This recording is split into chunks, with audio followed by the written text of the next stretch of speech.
안녕하세요. IT와 관련된 전문 용어를 알기 쉽게 설명하는 강사 용사부입니다.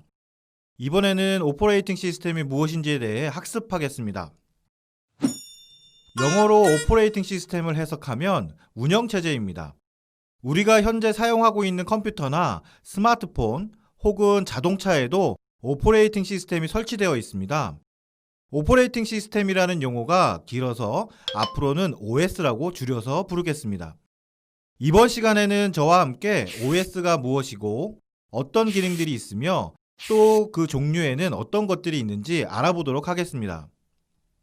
우선 오퍼레이팅 시스템은 운영하다라는 뜻의 오퍼레이션과 체제라는 의미의 시스템이 합쳐진 용어입니다.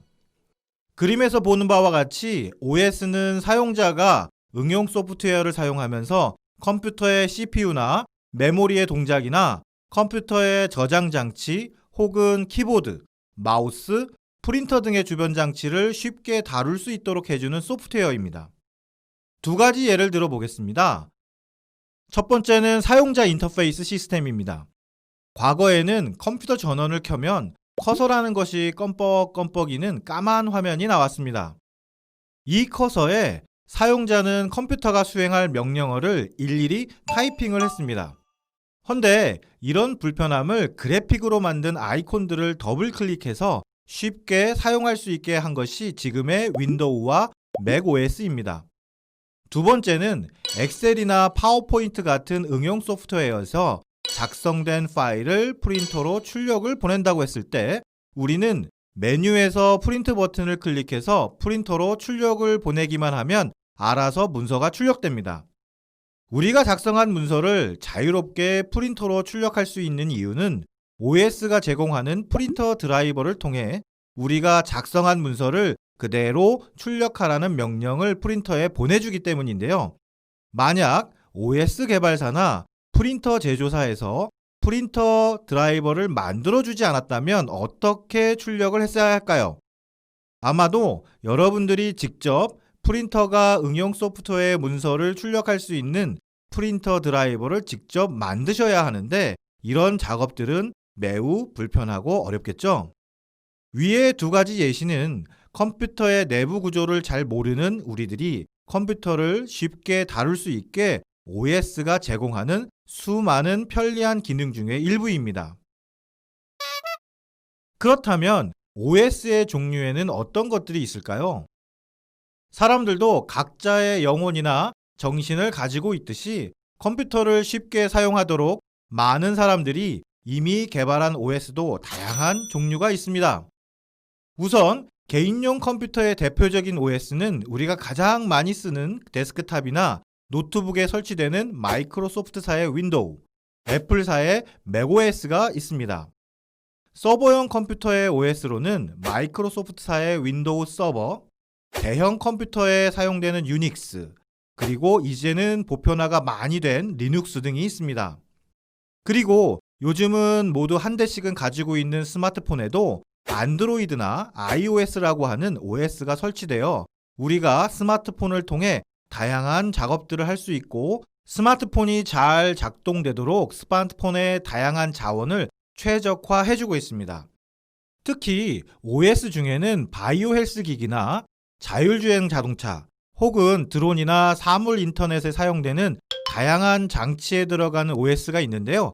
이를 장치에 내재되어 있다고 해서 Embedded라는 영어를 써서 Embedded OS라고 합니다. 이러한 OS들은 만드는 사람이나 버전에 따라 다양한 이름을 붙이는데요. 예를 들면 리눅스의 경우에는 레드햇, 수세 리눅스, 우분투 등의 다양한 버전의 리눅스가 있고 각각의 버전을 5.0, 6.0, 7.0과 같이 숫자로 부르는 경우도 있고 안드로이드 OS의 경우에는 파이, 오레오, 마시멜로, 롤리팝과 같은 코드명으로 부르고 맥OS 경우에는 시에라, 모자브, 카탈리나 등으로 부르기도 합니다. 자율주행 자동차 사례를 통해 Embedded OS가 제공하는 기능에 대해 간략히 알아보도록 하겠습니다. 자동차도 시동을 걸면 배터리 상태, 타이어의 상태, 운전자의 상태 및 자동차에 부착된 다양한 센서들이 정상적으로 동작하는지 상태를 확인할 것입니다. 자동차는 운행을 하면서 자동차의 속도, 앞뒤 차량과의 거리, 사람의 상태 등을 지속적으로 확인하는 응용 소프트웨어를 관리하면서 주행 정보를 차량 내의 하드디스크나 메모리에 지속적으로 저장하게 됩니다. 또한 주행 중 오류 발생이나 해킹으로부터 자동차를 안전하게 보호하기 위한 감시 소프트웨어가 기동하게 되며, 마지막으로 자동차 내부 혹은 외부로부터 센서로 들어오는 도로 상황, 날씨 정보, 긴급 상황에 대한 정보를 계산하고 이에 따라 자동차를 긴급 정지시키거나 속도를 줄이거나 운전자에게 알람을 주는 기능을 하기도 합니다. 이렇듯 자동차 내의 인베디드 OS는 자동차를 운전하는 사람에게 운전하기 위한 편리한 환경을 제공하며 자동차의 다양한 소프트웨어와 하드웨어가 효율적으로 움직이도록 관리하고 운행 시의 오류 및 해킹 등을 감시하거나 자동차의 내외부에서 입출력되는 정보에 대한 연산 및 제어를 하게 됩니다. 일반적으로 우리가 흔히 사용하는 개인용 컴퓨터의 OS도 이와 유사한 기능들을 우리에게 제공하고 있다고 이해하시면 되겠습니다. 자, 이제 OS의 개념에 대한 단원이 끝났습니다. 지금까지 학습한 내용을 다시 정리해 보겠습니다. OS란 사용자가 컴퓨터의 하드웨어를 사용하기 쉽게 편리함을 제공하는 시스템 소프트웨어이다. OS의 종류에는 크게 개인용, 서버용, 인베디드용 OS가 있다. OS의 기능은 소프트웨어의 효율적인 실행을 위한 환경을 제공하고 하드웨어와 소프트웨어에 대한 효율적인 할당과 관리를 제공하며 오류 및 잘못된 사용에 대한 감시를 하고 이를 원상복구하는 기능과 입출력 장치에 대한 연산과 제어 기능을 제공합니다. 이번 시간은 여기까지 하겠습니다. 수고 많으셨습니다. 그럼 다음 시간에 뵙겠습니다.